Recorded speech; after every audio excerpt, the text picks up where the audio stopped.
एक बार की बात है, एक गांव में रमेश नाम का एक आदमी अपनी पत्नी शारदा के साथ हंसी खुशी एक घर में रह रहा था। शारदा माँ बनने वाली होती है और कुछ दिनों बाद वो एक बच्ची को जन्म देती है। शारदा की बेटी बिल्कुल काली पैदा होती है, पर शारदा और रमेश फिर भी उसे बहुत प्यार करते हैं और उसका नाम मुस्कान रखते हैं।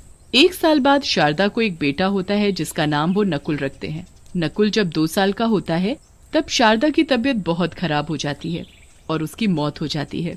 अब कैलाश बेचारा अकेले ही दोनों बच्चों को पालने लगता है। धीरे धीरे समय बीतता है और मुस्कान 5 साल की हो जाती है। मैंने तुम्हारा और नकुल का स्कूल में एडमिशन करवा दिया है। अब तुम दोनों कल से स्कूल जाना और खूब मन लगा कर पढ़ना। मुस्कान और नकुल बड़े खुश हो जाते हैं और अगले दिन से स्कूल जाने लगते हैं। मुस्कान अपनी क्लास में जाकर सबसे आगे बैठ जाती है। ए लड़की, तुम कौन हो? पहले तो इस क्लास में नहीं देखा। मेरा नाम मुस्कान है, मेरा आज ही एडमिशन हुआ है। नाम मुस्कान और शक्ल ऐसी कि सामने वाले की मुस्कान गायब हो जाए। चलो जाओ और सबसे पीछे जाकर बैठ जाओ। तुम्हारी ऐसी काली शक्ल देखकर मैं पढ़ा भी नहीं पाऊंगी।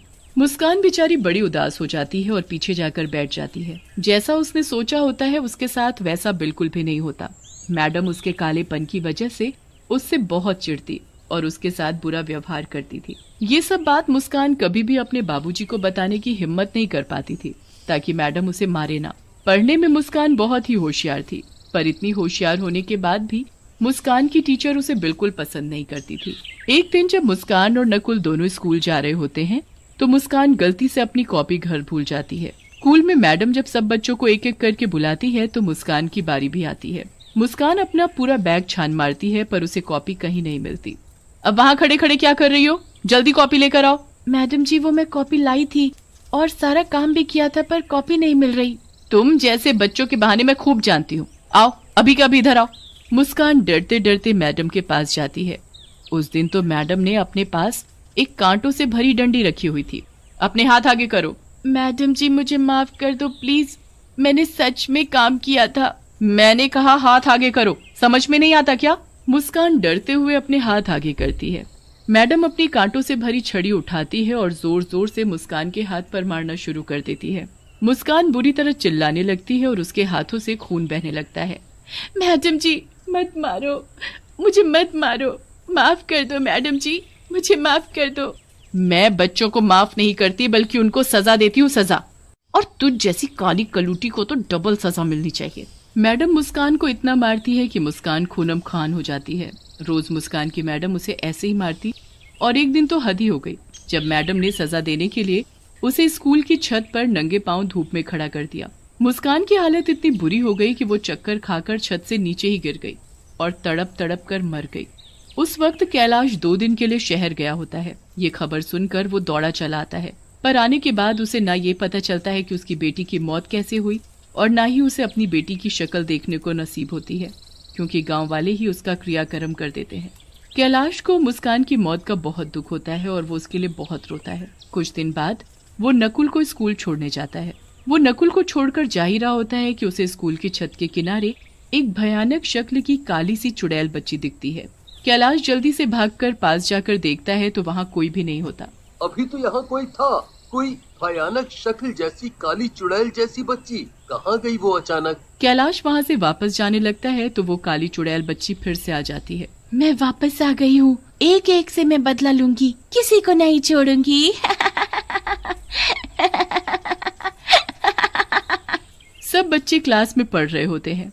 हमेशा की तरह मैडम बच्चों को मार रही होती है।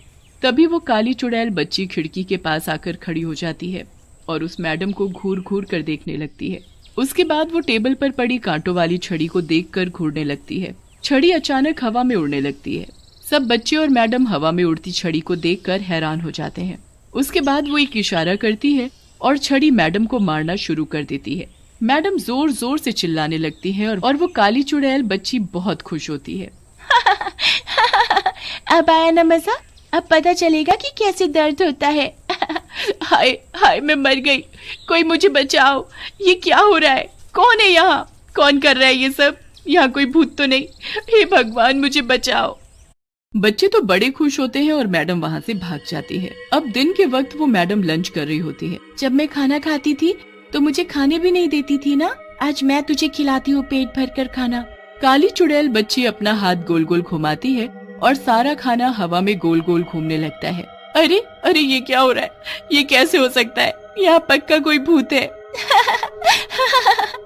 कितना मजा आ रहा है तुझे ऐसे देखकर। अब मैं रोज ऐसे ही करूंगी।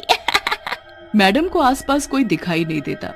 वो खुद को बचाने की कोशिश करती है पर मैडम के हाथ पैर नहीं हिल रहे होते। पूरा दिन वो काली चुड़ैल उस मैडम को ऐसे ही परेशान करती है। अब रात हो जाती है और मैडम अपने घर आराम से सो रही होती है। तभी वहाँ चुड़ैल बच्ची आती है और बेड के पास जाकर खड़ी हो जाती है। मेरे रंग की वजह से मेरे साथ इतना बुरा बर्ताव किया, अब मैं बताऊंगी कि कोई ऐसा करे तो कैसा लगता है। चुड़ैल बच्ची अपना हाथ मैडम के मुंह के आगे गोल गोल घुमाती है और मैडम का रंग सुर्ख काला पड़ जाता है। चुड़ैल बच्ची ये देख बड़ी खुश होती है।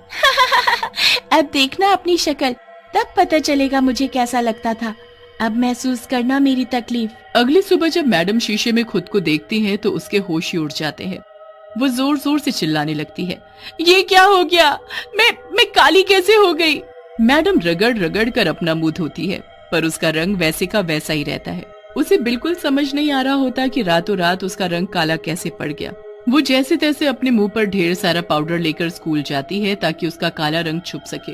पर जैसे ही स्कूल पहुंचती है तो चुड़ैल काली बच्ची उसका पहले से ही वहाँ इंतजार कर रही होती है।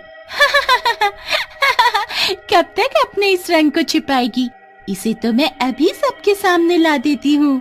चुड़ैल बच्ची अपने जादू से बारिश शुरू कर देती है और मैडम का सारा मुंह धुल जाता है। मैडम को ऐसे देख सब बच्चे उन पर हंसने लगते हैं। मैडम जल्दी से छुपते छुपाते क्लास में जाती है और किताब को मुंह के आगे रखकर पढ़ाने लगती है ताकि उसे कोई देख न सके। चुड़ैल बच्ची वहाँ भी आ जाती है और जादू से मैडम के हाथ की किताब उड़ाकर गिरा देती है। बच्चे मैडम को देख बहुत तेज हंसने लगते हैं। क्यों हंस रहे हो, तुम्हें उससे क्या, काली हूँ तो क्या किसी के कालेपन का मजाक उड़ाना चाहिए। चुपचाप बैठकर पढ़ाई करो। मैडम क्लास से बाहर जाने लगती है कि तभी पीछे से एक बच्चा बोलता है, जब खुद मुस्कान के कालेपन का मजाक उड़ाती थी तब ये बात नहीं पता थी क्या मैडम को। मैडम उस बच्चे की ये बात सुन लेती है पर चुपचाप वहाँ से चली जाती है और अकेले जाकर बैठ जाती है। वो बच्चा बोल तो सही रहा है, मैंने उस मुस्कान के साथ कितना बुरा किया क्योंकि वो बस काली थी इसलिए। मैडम यहाँ बैठकर अफसोस कर रही होती है और उधर कैलाश छुट्टी होने पर नकुल को स्कूल से लेने आता है। कैलाश को फिर से वही काली चुड़ैल बच्ची छत पर खड़ी दिखती है। आखिर ये चक्कर क्या है, मुझे जाकर देखना चाहिए। वो लड़की कोई और नहीं मुस्कान थी और वो मुझे बार बार इसीलिए यहाँ दिखती थी ताकि मैं यहाँ आकर ये सब देख सकूं। उसके साथ जरूर कुछ गलत हुआ था। तुम चुड़ैल नहीं, मेरी बेटी हो, है ना? तुम मुस्कान हो ना? हाँ पापा। मुस्कान सब कुछ अपने पिताजी को बताती है। कैलाश को बहुत गुस्सा आता है। मैं नहीं छोड़ूंगा उस मैडम को जिसकी वजह से आज तुम मेरे साथ नहीं हो। उस मैडम को मैंने उसके किए की सजा दे दी है, अब वो भी जिंदगी भर काले रंग के साथ जिएगी और वैसे भी उसे अपने किए पर पछतावा है। मैं तो बस आपको ये बताना चाहती थी कि मेरी मौत कोई हादसा नहीं थी, मुझे मजबूर किया गया था। कैलाश उसी वक्त मैडम के पास जाता है पर वो मैडम उसे कहीं नहीं मिलती। उसके बाद वो पता करता है तो पता चलता है कि मैडम हमेशा के लिए स्कूल छोड़कर चली गई है। कैलाश निराश होकर घर जाता है तो वहाँ मैडम उसका इंतजार कर रही होती है। कैलाश को देखते ही वो हाथ जोड़कर रोने लगती है। मुझे माफ कर दो, सब मेरी वजह से हुआ है। मैंने बहुत बुरा किया था आपकी बेटी के साथ, पर मुझे बहुत पछतावा है। आप मुझे कोई भी सजा दे दो, मुझे मंजूर है। कैलाश मैडम को सब बताता है। मैडम वहाँ बैठकर बहुत रोती है और तभी चुड़ैल बच्ची वहाँ आती है। अगर पछतावा है तो जाओ, बच्चों को शिक्षा दो, कभी किसी के साथ ऐसा व्यवहार मत करना। मुस्कान, मैं ऐसा ही करूंगी, मुझे अपने किए पर जिंदगी भर अफसोस रहेगा। मैडम उसके बाद एक ऐसे स्कूल में नौकरी करती है जहाँ विकलांग बच्चों को पढ़ाया जाता है। वो उन्हें खूब प्यार करती है और उसके अच्छे व्यवहार के साथ साथ उसका काला रंग भी फीका पड़ता जाता है।